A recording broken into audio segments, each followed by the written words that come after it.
Me revoilà pour cette fois la séance de mathématiques. Alors on va commencer par un petit travail de calcul mental. Alors d'habitude on n'utilise jamais le fichier, on le fait à l'ardoise, donc là c'est vous qui choisissez. Soit vous utilisez le fichier, vous savez, vous le faites notamment avec maîtresse Amandine, vous utilisez les petites cases qui sont au-dessus de la fiche, soit vous utilisez votre cahier de brouillon, de devoir, une ardoise, peu importe, pour noter les résultats. Donc si vous voulez utiliser le fichier, il faut aller à la fiche numéro 82. 82, 1, 8 et 1, 2. J'écris avec ma souris, donc mes chiffres ne sont pas très jolis. Je fais ce que je peux. Donc, je vais vous dire des opérations et vous allez me les faire et surtout me donner le résultat. C'est parti, allons-y. Première opération, 4 plus 5. Je vous propose de mettre en pause le temps que vous réfléchissiez et vous relancez la vidéo après. 4 plus 5, ça fait 9. Quelle stratégie est-ce que je peux utiliser? 4 plus 5, je pourrais couper le 5 en 4 plus 1. Alors pourquoi faire ça? Parce qu'ensuite, je vois apparaître dans mon opération 4 plus 4 plus 1, je vois apparaître un double. Et ce double, je le connais. 4 plus 4, je sais que ça fait 8. Vraiment pas beau mon 8. Mais ça fait quand même 8. Auquel j'ajoute 1, le 1 qui reste, et 8 plus 1, je sais que ça fait 9. Ok. Deuxième calcul. 6 plus 5. Alors, on va essayer d'utiliser à nouveau cette stratégie des doubles. Quel nombre est-ce que je peux décomposer, couper pour voir apparaître des doubles dans mon opération? 6 plus 5. 6 plus 5, ça fait 11. On retourne voir notre stratégie. Effectivement, je vais couper mon 6. Et mon 6, je vais faire comme si c'était 5 plus 1. Pourquoi faire ça? Parce que ça me permet de voir apparaître un double. 5 plus 5. 5 plus 5, je sais que ça fait 10. J'ai plus qu'à rajouter 1. 10 plus 1 égale 11. Continuons. 8 plus 4.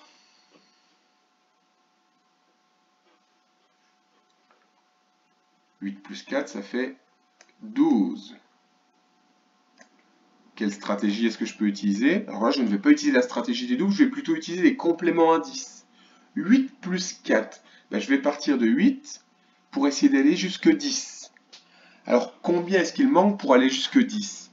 Il manque 2. Alors, mon 4, je vais le couper en 2. 2 plus 2. Pourquoi? Ça me permet de voir que 8 plus 2, ça me fait 10. Et je n'ai plus qu'à ajouter 2. 10 plus 2 égale 12. Calcul suivant. 7 plus 4.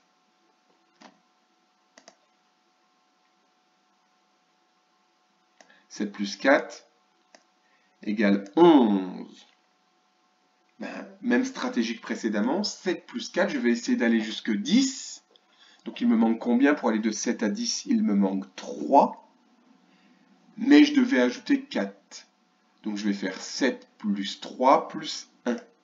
Ah oui, parce que je sais que 4, c'est égal à 3 plus 1. Donc 7 plus 3, ça fait 10. Et je n'ai plus qu'à rajouter 1. 10 plus 1, ça fait 11. On continue. Calcul suivant. 2 plus 9.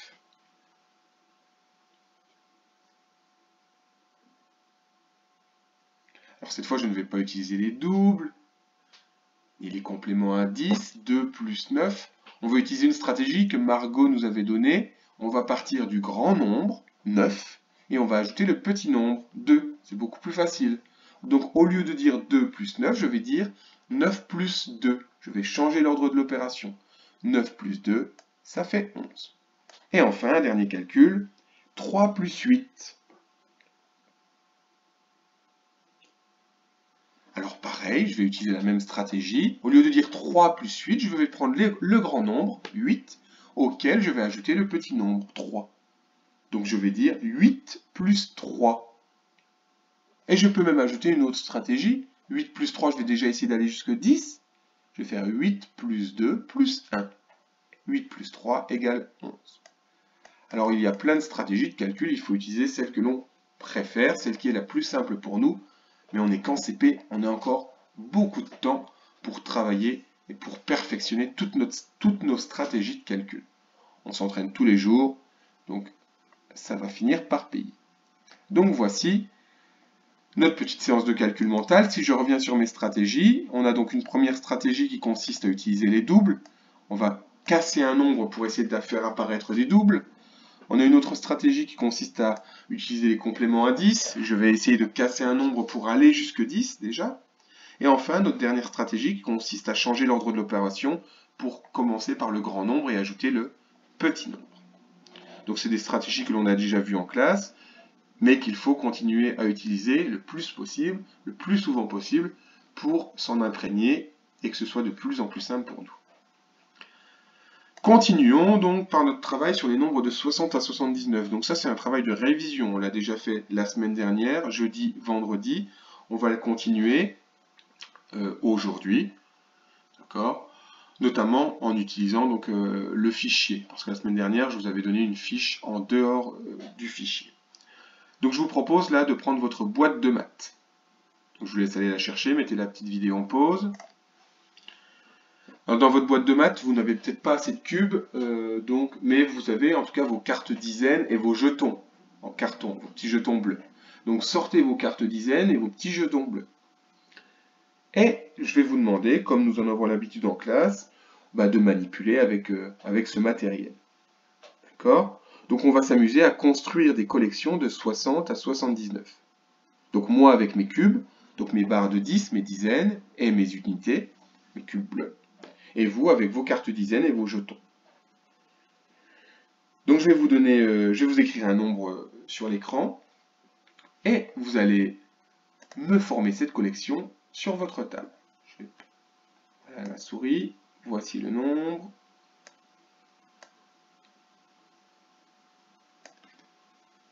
C'est le nombre, oui, c'est le nombre 65.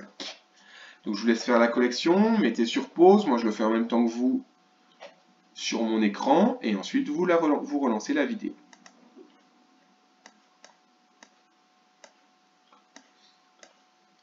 Alors 65, là, je m'intéresse au chiffre des dizaines et au chiffre des unités. J'ai combien de dizaines, pardon? J'ai 6 dizaines, j'ai bien mis 6 barres de 10, c'est bien ça. J'ai combien d'unités?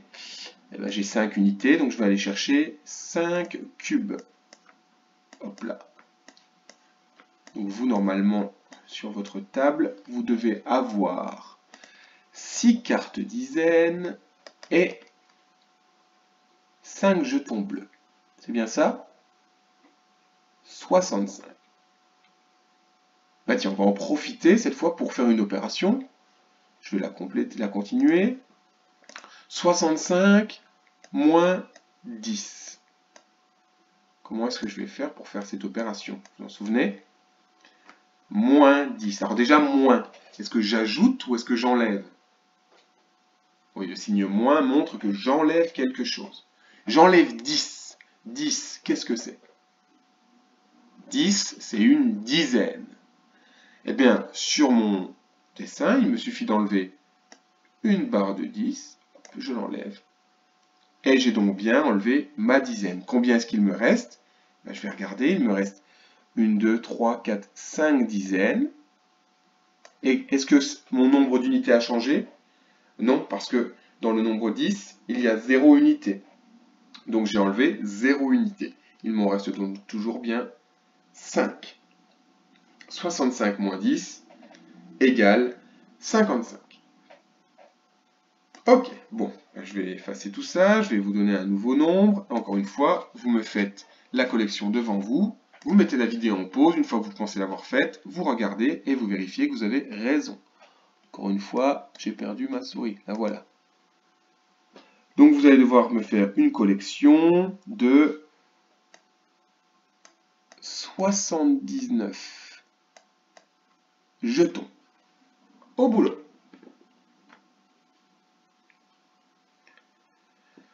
Donc moi je m'intéresse au chiffre des dizaines. Il y a 7 dizaines. Je vais donc mettre 7 dizaines. 1, 2, 3, 4, 5. J'en ajoute une, ça fait 6. J'en ajoute encore une, ça fait 7. Maintenant, je m'intéresse au chiffre des unités. J'en ai 9. J'en ai déjà combien? 1, 2, 3, 4, 5. J'ai déjà 5 unités. 6 unités. 7 unités. 8 unités. 9 unités. Ok, j'ai donc bien 79 unités. 7 dizaines. 9 unités. Ok. Bah tiens, poursuivons avec une petite opération. Hein. C'est parti. Cette fois, on va faire 79 moins... Ah, tiens, moins 20. Ouh, mon 2 est tout petit. Là, je refais l'opération un petit peu mieux. Hop là. Voilà. Ah mince, j'ai tout effacé. Hop, 79 moins 20. Comment est-ce que je peux faire? Bah déjà, comme nous l'avons dit tout à l'heure, moins, c'est-à-dire que je vais enlever quelque chose. Je vais donc m'intéresser cette fois au nombre 20. Combien est-ce que j'ai de dizaines? Ah ben, j'ai combien de dizaines dans le nombre 20? J'ai 2 dizaines. J'ai combien d'unités dans le nombre 20? J'ai 0 unité. Donc je vais devoir enlever 2 dizaines. Et combien d'unités? 0 unité. J'enlève donc 2 dizaines, 1 dizaine, 2 dizaines. J'enlève 0 unité. Il me reste donc combien de dizaines? 5 dizaines. J'écris là en petit 5 dizaines. Et combien d'unités? Ben, j'en ai pas enlevé, donc il m'en reste 9. Ok. Ça, je vous laisse continuer si vous le souhaitez avec vos parents. Vos parents vous donnent un nombre, vous faites la collection devant vous, et ensuite vous pouvez vous amuser à ajouter, à enlever un certain nombre de dizaines ou un certain nombre d'unités. Ok? Alors on va continuer cette fois. Cette fois, je vais afficher une collection, et ce sera à vous de m'écrire le nombre. Donc soit sur votre cahier de devoir, votre cahier de brouillon, sur une ardoise, peu importe. C'est ok? J'affiche une collection au tableau. Hop là. Voilà. Donc on va s'intéresser à cette collection. Pour pas qu'on se trompe, c'est celle-ci. D'accord? Alors, quel est ce nombre? Je vous laisse un petit temps de réflexion. Mettez la vidéo en pause si vous en avez besoin. Alors, eh ben, je vais déjà m'intéresser au nombre des dizaines. Vous savez bien que c'est le premier chiffre que l'on écrit dans un nombre. Donc j'ai 4 dizaines. Et combien d'unités? Oui, j'en ai 5. Je vérifie. 1, 2, 3, 4, 5. Ok. Hop. 5 unités. J'ai donc 45 cubes. Ok. Oh bah tiens, on va en profiter pour faire une opération. Bon, je vais écrire donc un petit peu plus petit. Hop là. 45. Oh bah cette fois, on va ajouter 20. Comment est-ce que je fais pour ajouter 20? Ben, déjà, je m'intéresse au nombre 20. 20, c'est 2 dizaines. Et combien d'unités? Oui, 0. Ben donc, je vais chercher combien de dizaines? Je vais chercher 2 dizaines, je les rajoute. 1 dizaine, 2 dizaines. Et maintenant, j'ai combien de dizaines? J'en ai 1, 2, 3, 4, 5, 6. J'ai 6 dizaines. Combien d'unités? Ben, j'en ai toujours 5, vu que j'en ai ajouté 0. 6 dizaines, 5 unités. J'ai donc maintenant 65. Ok. J'efface tout mon tableau. Je refais une collection. Et à vous de me dire combien de cubes sont dans cette collection. Hop là. Donc, on s'intéresse comme toujours à celle-ci. Au boulot. Combien y a-t-il de cubes dans cette collection?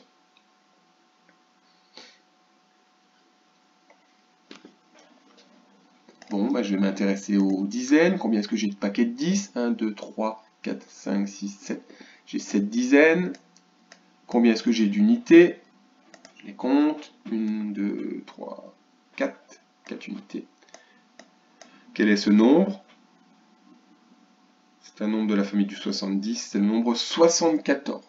Si vous êtes perdu dans la lecture des nombres, notamment des nombres de la famille du 7, de la famille du 70, n'hésitez pas à aller à la toute fin du fichier, vous savez, il y a le tableau des nombres jusque 100, donc vous pouvez vous en aider pour vous remémorer les nombres. À force de les voir, vous les saurez parfaitement. Donc j'ai 74 cubes, tiens, bah, je vais en ajouter, non, je vais en enlever 10. Combien est-ce qu'il m'en reste? Bon là on le fait rapidement. Comment est-ce que je fais? 10 c'est une dizaine, j'enlève une dizaine. Il me reste donc maintenant 6 dizaines. Pas beaucoup de place. Là, 6 dizaines et il me reste 4 unités. Ok. 74 moins 10 égale 64. Bref, je vous laisse maintenant continuer avec vos parents. Vous faites autant de fois que vous devez faire. Vous créez des collections. Vous écrivez un nombre, vous essayez de créer la même collection, ou alors vous créez une collection au hasard, vous essayez de chercher le nombre, en vous intéressant toujours aux chiffres des dizaines, aux chiffres des unités, et vous pouvez vous entraîner autant que vous le souhaitez. Nous, maintenant, on va passer à l'explication des exercices. Donc vous allez prendre votre fichier de maths à la fiche numéro 82, page 107. Donc, à la fiche numéro 82, page 107. C'est tout bon? Ok. Alors, premier exercice, donc on va simplement s'intéresser à cette partie-là. Là, voilà. Vous allez devoir compléter le tableau avec différentes décompositions. On le fait souvent sur l'ardoise, vous le savez. Donc normalement, ça ne devrait pas poser de problème. Regardons l'exemple. 78, c'est égal à 7 dizaines, 7D, plus 8 unités, 8U. Ou alors c'est égal à 10 plus 10 plus 10 plus 10 plus 10 plus 10 plus 10 plus 8. Vous vous souvenez, on en a parlé notamment vendredi avec Anaïs qui nous avait dit que 10 plus 10 plus 10 plus 10 plus 10 plus 10 plus 10, on pouvait également dire 7 fois 10. Vous vous souvenez? Voilà. C'est une décomposition que l'on connaît. Et enfin, la décomposition que l'on fait tous les matins avec le rituel des pailles, 78, c'est égal à 70 plus 8. Donc moi, je vais vous laisser continuer pour le nombre 73, 64 et 75. Exercice suivant, vous allez devoir compléter. C'est le même exercice que nous avons fait dans la fiche vendredi, avec des nombres différents. 70 plus combien égale 71? 70 plus combien égale 74? 60 plus combien égale 70? Je vous laisse compléter. Et l'exercice suivant, le numéro 3, c'est le même, sauf que c'est avec une soustraction. 78 moins 8 égale combien? Etc. Je vous laisse le faire. Appliquez-vous, ce n'est pas une course. Vous avez le temps, vous êtes à la maison, donc ce n'est pas une course. Si vous êtes bloqué sur un calcul, ne restez pas éternellement dessus, passez au suivant, et vous y reviendrez à la fin lorsque vous aurez tout terminé. Et enfin, dernier exercice, un petit coloriage magique. Vous allez devoir lire les opérations, trouver le résultat de chaque opération et ensuite compléter de la bonne couleur en fonction des résultats. Si c'est le nombre 60, vous colorierez en vert. Si c'est le nombre 70, vous colorierez en bleu. Si c'est entre 60 et 70, c'est-à-dire les nombres 61, 62, 63, 64, 65, 66, 67, 68 et 69, si c'est un de ces nombres, vous colorierez en rouge. Et enfin, si c'est plus grand que 70, c'est-à-dire les nombres 71, 72, 73, etc., vous colorierez en jaune le petit dessin. C'est compris? D'accord. Donc je vais vous laisser ensuite travailler sur le fichier. Vous me montrerez tout ça à la rentrée. Si vous avez des difficultés, n'hésitez pas à le dire à vos parents. Comme ça, vos parents m'envoient un petit mail. Et on verra ça, bien entendu, à la rentrée. Pour terminer cette journée, on a déjà fait donc un petit peu de lecture, on a enchaîné avec des mathématiques. Je vais vous laisser lire l'histoire de Taoki, quel rodéo. Donc je vais vous laisser la lire. C'est donc à la page 110 de Taoki. Et moi je vais vous la lire une fois à l'oral, une fois que vous l'aurez lu. Donc vous mettez la lecture en pause, la vidéo en pause, pardon. Une fois que vous l'avez lu, vous pouvez la remettre en mode lecture afin de m'entendre lire l'histoire. Quel rodéo! Nouveau périple pour Taoki et ses amis. Ils partent découvrir l'immensité sauvage de l'Arizona. Avec son polo à carreaux, son chapeau et son foulard, Taoki ressemble au cavalier qui garde les troupeaux. Jack, le propriétaire du ranch, fait découvrir les chevaux aux 3 copains. Ils sont tous regroupés dans un enclos. Comme il fait très chaud, certains boivent de l'eau dans des tonneaux. Soudain, Hugo veut jouer au héros. Comme dans les films, il saute sur le dos d'un cheval. Tornado. Celui-ci est surpris. C'est le début du rodéo. On reparlera de cette histoire de Taoki demain. Enfin, les devoirs, donc c'était déjà écrit dans le document que j'ai envoyé à vos parents, mais pour jeudi, vous devrez lire la page 111 de Taoki, savoir écrire sans modèle le mot chapeau, le chapeau et une épaule. Les mots, on en aura peut-être besoin dans la dictée. Et enfin, colorier les étiquettes identiques en maths. Donc cet exercice, je vous avais déjà imprimé les devoirs, ils sont dans votre pochette plastifiée. D'accord? Donc c'est la même chose que l'exercice de vendredi. Vous allez devoir colorier de la même couleur les étiquettes qui veulent dire le même nombre. Donc j'espère que vous avez bien travaillé et que tout s'est bien passé. Si vous avez des questions, n'hésitez pas à le dire à vos parents, qui me les transmettront par mail. Je vous souhaite une bonne fin de journée, un bon mercredi demain, et je vous retrouve jeudi pour à nouveau un petit peu de lecture, un petit peu de mathématiques. À jeudi!